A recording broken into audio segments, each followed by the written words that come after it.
Bueno, con todo esto que empezó a salir como hace 2 semanas más o menos de que la FIFA quiere cambiar los mundiales, que se jueguen cada 2 años en vez de cada cuatro y que si lo propuso Wenger, que si Guardiola dijo que sí estaba de acuerdo, que otros no están de acuerdo y así, se ha creado como un revuelo lo que se refiere al mundial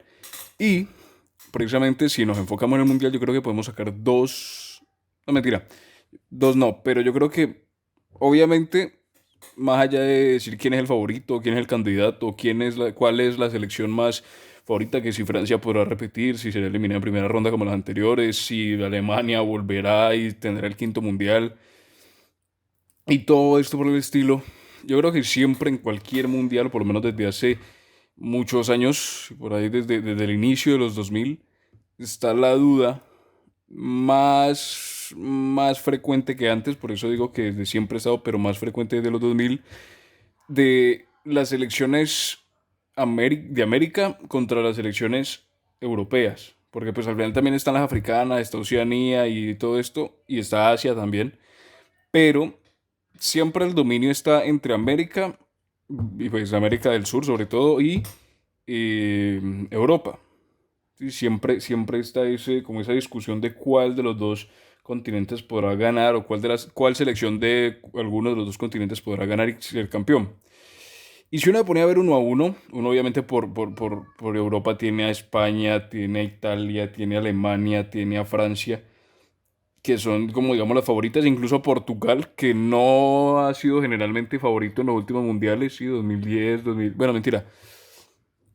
O sea, siempre ha tenido un jugador, siempre se ha caracterizado por tener un jugador característico, bueno, caracterizado por un jugador característico, valga la redundancia bien ahí,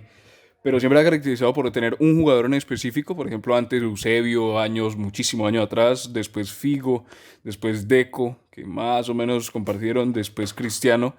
pero yo creo que en estos momentos la selección de Portugal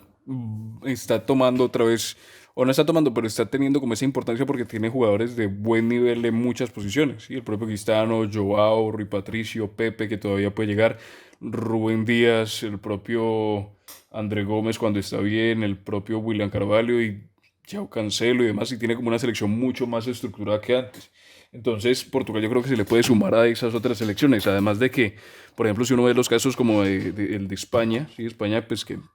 fue campeona de todos, ¿sí? Eurocopa 2008, Mundial 2010, Eurocopa 2012. Eh, digamos, ahora está en un tiempo de transición, lo podríamos decir, si está en un tiempo de como el pasaje de la antorcha, el pasaje del mando a los nuevos jugadores que están viniendo y están consolidándose. Y lo mismo, por ejemplo, con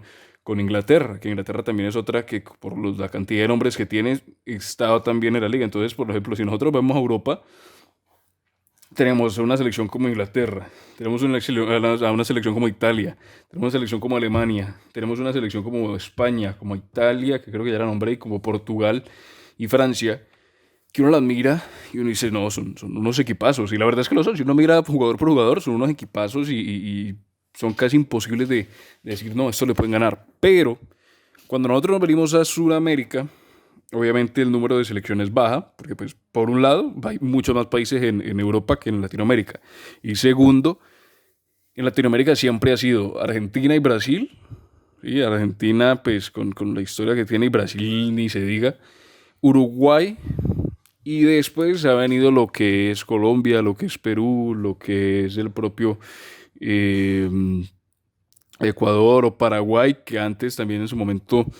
fue, yo creería que la cuarta selección, pero viene como ese grupo detrás. Sin embargo, yo creo que si nos ponemos a ver, y uno podría imaginar, no, si los cogen los europeos en el mundial a los americanos, les dan una tunda impresionante y los vuelven ropa de trabajo y los vuelven nada. Pero yo creo que puede que no sea tan así. Yo creo que en realidad la diferencia entre europeos y americanos no es tan grande. Porque uno me pone a ver, si uno me pone a ver en Brasil, tiene jugadores Marquinhos, Casemiro, Neymar, Alisson, Ederson, el propio Thiago Silva cuando estaba, el propio, bueno, Coutinho en su momento, Richarlison y demás, son jugadores que, bueno, Fred, son jugadores que están jugando en Europa, sí, o sea, no hay ningún jugador Brasil, en la selección de Brasil, cuando se juega ese nivel, o por lo menos pues no es la regla. Entonces, por ejemplo, y obviamente cogiendo a Brasil, porque pues Brasil de alguna manera es el estandarte, pero pues uno mira y al final los jugadores de Brasil juegan en Europa junto con los europeos. Entonces como que no hay tanta diferencia en la competitividad porque pues todos los años están compitiendo y no es que jueguen en algún equipo de Europa y no es que, o sea, Neymar semifinalista, bueno, semifinalista no, finalista y ganador de Champions, ¿qué se puede decir de Neymar? Casemiro otra, sí, en el Real Madrid, ahí toda la carrera. Marquinhos también, finalista de Champions. Alisson, campeón de Champions, campeón del mundo con Liverpool. Ederson, igual, Premier, todas las que quiera. Y es como que tienen, siempre todos los años tienen ese roce con los europeos, por lo cual al momento de llegar al Mundial uno podría decir, bueno, sí puede que por nombre y por selección y por actualidad, uno diga, no, los europeos vuelven nada a los americanos, pero yo creo que al momento de la verdad, al momento de jugar, al momento de poner las cartas en juego, yo creo que puede ser mucho más parejo de lo que uno se imagina. Lo mismo, por ejemplo, saliendo de Brasil con Argentina. Uno puede decir, bueno, Argentina no tendrá el super equipo que pudo haber tenido en mundiales anteriores. Sí, por ejemplo, 2002, que uno decía, no, Argentina es un equipazo, pero, pero, pero tiene jugadores que igual están en el roster. Por ejemplo, Messi, pues que se decir de Messi, tiene a Paredes en el PSG, tiene al propio Eddie Martínez, figura en la Premier, tiene a Otamendi que tiene roce europeo, tiene a De Paul que está en el Athletic, tiene al propio Papu Gómez que juega todo en Sevilla, Di María que ha pasado por todo el mundo. Y así uno sigue diciendo nombres, Tagliafico también semifinalista de Champions. Y así uno va diciendo, al final son jugadores que tienen roce internacional y que de alguna manera han podido formar cierto grupo y que uno podría empezar a decir, bueno, si juega Argentina, por ejemplo, Argentina-Italia, uno, más allá de que Italia esté invicto, que si 35, 36 partidos, no sé cuántos tenga en este momento invicto, pero honestamente si uno podría ver, digamos que jugase una Argentina-Italia, yo creo que de 5 veces que jueguen, Argentina le puede ganar 3. Sí, o sea, me refiero a que la disparidad no es tan grande como uno podría imaginarse, porque es que de lado y lado hay jugadores potentes. ¿Sí? Obviamente, si uno pone bueno, un Bolivia contra Inglaterra, pues uno imaginaría que Inglaterra se lo come vivo.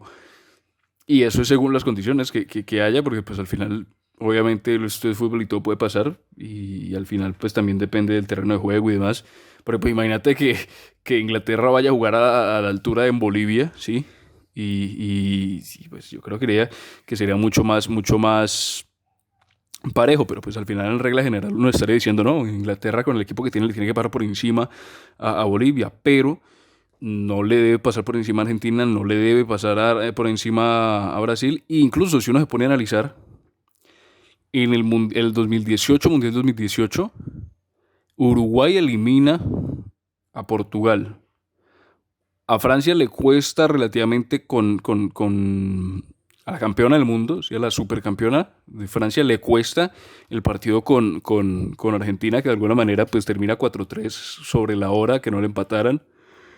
Y por ejemplo Colombia termina empatando 1-1 con Inglaterra y pierde pues por penales. Y digamos,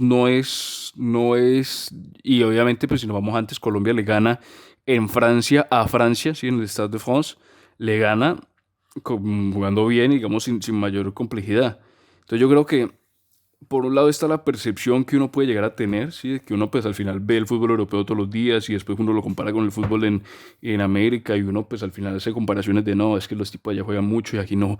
se toca el balón o aquí es a punta de pelotazo, pero cuando uno habla de temas de selección, al final ellos siempre juegan entre sí, digamos los jugadores de selección siempre juegan y están en roce contra los otros de selección, por lo que no debería haber o sea, el nivel de selección no es el nivel de Premier League contra Liga Suramericana. ¿Sí? No es que jugadores de la Premier van a venir a jugar contra jugadores de la Liga Colombiana, sino que al final, pues, jugadores de Premier van a jugar contra jugadores de Premier, contra jugadores de Serie A, contra jugadores de la Liga, contra propios jugadores de la Liga 1, contra propios, o sea, se mezclan y al final, pues, son jugadores que de alguna manera todos los años se ven las caras y que en un partido pueden suceder muchas cosas, pero que al final la diferencia existente entre una selección y otra no es tan grande o no ha de ser tan grande como uno se lo podría imaginar. ¿Sí? Al final una Argentina le puede hacer partido a una Inglaterra le puede hacer partido a un Brasil le puede hacer partido a una Alemania, a excepción 2010, a excepción 2014. Pero pues la regla es que siempre puedan hacerse partido y se hay que animar y no es que uno le va a pasar por encima al otro eh, porque es europeo y el otro porque es americano. A eso sumándole que ahora se le está empezando a ver un proyecto, por ejemplo, en Estados Unidos, sí, que en Estados Unidos pues viene creciendo todo lo que es el fútbol y demás, las instituciones, los equipos, la liga, las divisiones inferiores y demás, y pues que también está empezando a salir esa selección como no dominante, pero con un potencial a ser importante. Entonces yo creo que también hay que ponerle un cuidado a Estados Unidos, que Estados Unidos se puede,